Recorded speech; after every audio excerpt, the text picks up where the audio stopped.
Am I just another man? Hello, my name's JP Saxe, and I'm answering 7 questions for 7 layers. When you think of me, are you setting fire to every memory? And do you believe what doesn't last forever don't mean anything? 'Cause I swear I loved you fully, and I'm sorry not for... The first song I ever written, you don't want to hear it, it was very bad. The first song I ever written, I think I was like 13 or 14 years old. I mentioned it once on Twitter, and my fans have not let me forget about it. So I don't think I can feed that fire today, because I would rather stand firmly behind the thoughts I've had as a 20-something and not the thoughts I had as a 13-year-old. But because they were bad. It was like, I don't remember the chords, but it was something along the lines of "I'm just too me to have you," I think was the name of the song. Oh wait, I remember it.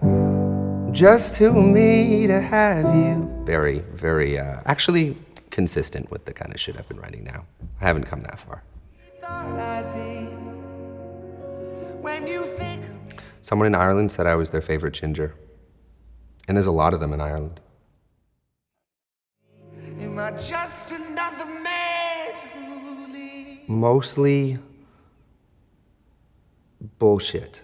For the most part, just like bullshit happens in life, and then I try and figure it out, and then the process of figuring it out in my journals or in my head turns into song versions of me trying to figure it out. The best part of what I do is that I get paid to do what I love. It's like fucking surreal to me that I'm currently at work. Like, this is my job. What we have just done, my job. I played a piano in a beautiful church. I get to go to a concert venue. People are gonna show up who know my songs. When I was 21 years old, I would travel and go to open mics, and that's how I would try and find places to sleep. I would go to open mics, people would talk to me after, I would try and make friends, and then I would try and sleep on their couches because I was broke. But if I showed up at open mics, that was kind of my in to community. I'm not trying to sleep on people's couches anymore, but I'm still trying to go sing at places, and there just happens to be slightly more people who give a shit than there used to. Just another man who leaves. Honestly, every night I try and meet as many fans as I possibly can. And it's never ceased to be amazing and special to me that songs that are often rooted in the most personal and often lonely moments of my life, where I feel very isolated, then become the thing that connects me to people in countries I've never even been to.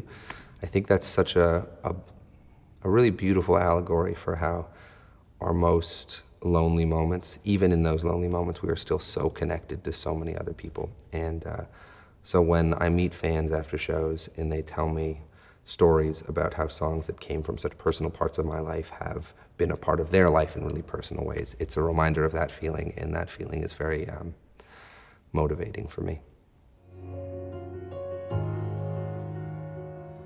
I really love both of those things for very different reasons. Being in this, because they're kind of inseparable to me. Being in the studio is me very much connecting with myself, trying to get to the bottom of what it feels like to be me in any particular moment. And then being on stage is when that moment that is so personal becomes the moment that's connecting me with other people. So I don't think I would be fulfilled by either one without the other. Not another tally line to justify your fear of abandonment. Find your community. I think the most important relationships that I have in the music industry are with my colleagues or with other writers, other artists. I think there's a misconception, like as a young artist, that the connections that matter are with like the executives or like a publisher or like the business side of things, and it's just not true. I think what the most important, the most motivating, the most inspiring relationships in our field are just with people who are doing the same thing as you are. So hang out where songwriters hang out. Try and surround yourself with songwriters. Not too many, because you'll lose your fucking mind, but the right amount. It's balance. When you think of me, are you setting fire to every memory?